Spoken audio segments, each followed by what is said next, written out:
उवाच शृणु देवी प्रवक्ष्यामि कवचं सर्वसिद्धिदं पठित्वा पाठयित्वा च नरो मुच्येत सङ्कटात् अज्ञात्वा कवचं देवी दुर्गा मन्त्रं च यो जपेत् स नाप्नोति फलं तस्य परत्र नरकं व्रजेत् उमादेवी शिरः पातु ललाटे शूलधारिणी चक्षुषी केचरी पातु कर्णौ चत्वरवासिनी सुगन्धानासिके पातु वदनं सर्वधारिणी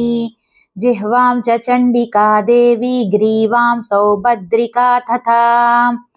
अशोकवासिनी चेतो द्वौ बाहू वज्रधारिणी हृदयं ललिता देवी उदरं सिंहवाहिनी कटिं भगवती देवी द्वावूरु विन्ध्यवासिनी महाबला च जङ्गे द्वे पादौ भूतलवासिनी एवं स्थितासि देवी त्वं त्रैलोक्यरक्षणात्मिके रक्ष मां सर्वगात्रेषु दुर्गे देवी नमोऽस्तु ते इति कुब्जिकातं त्रोक्तं श्रीदुर्गा कवचम्। उवाच शृणु देवी प्रवक्ष्यामि कवचं सर्वसिद्धिदं पठित्वा पाठयित्वा च नरो मुच्येत सङ्कटात् अज्ञात्वा कवचं देवी दुर्गा मन्त्रं च यो जपेत् स नाप्नोति फलं तस्य परत्र नरकं व्रजेत् उमादेवी शिरः पातु ललाटे शूलधारिणी चक्षुषी केचरी पातु कर्णौ चत्वरवासिनी सुगन्धानासिके पातु वदनं सर्वधारिणी जिह्वां च चण्डिका देवी ग्रीवां सौभद्रिका तथा अशोकवासिनी चेतो द्वौ बाहू वज्रधारिणी हृदयं ललिता देवी उदरं सिंहवाहिनी कटिं भगवती देवी द्वावूरु विन्ध्यवासिनी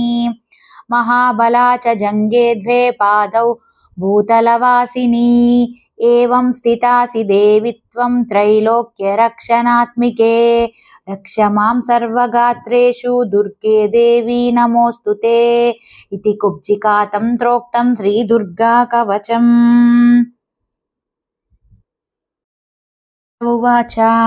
शृणु देवी प्रवक्ष्यामि कवचं सर्वसिद्धिदं पठित्वा पाठयित्वा च नरो मुच्येत सङ्कटात् अज्ञात्वा कवचं देवी दुर्गा मन्त्रं च यो जपेत् स नाप्नोति फलं तस्य परत्र नरकं व्रजेत् उमादेवी शिरः पातु ललाटे शूलधारिणी चक्षुषी केचरी पातु कर्णौ चत्वरवासिनी सुगन्धानासिके पातु वदनं सर्वधारिणी जिह्वां च चण्डिका देवी ग्रीवां सौभद्रिका तथा अशोकवासिनी चेतो द्वौ बाहू वज्रधारिणी हृदयं ललिता देवी उदरं सिंहवाहिनी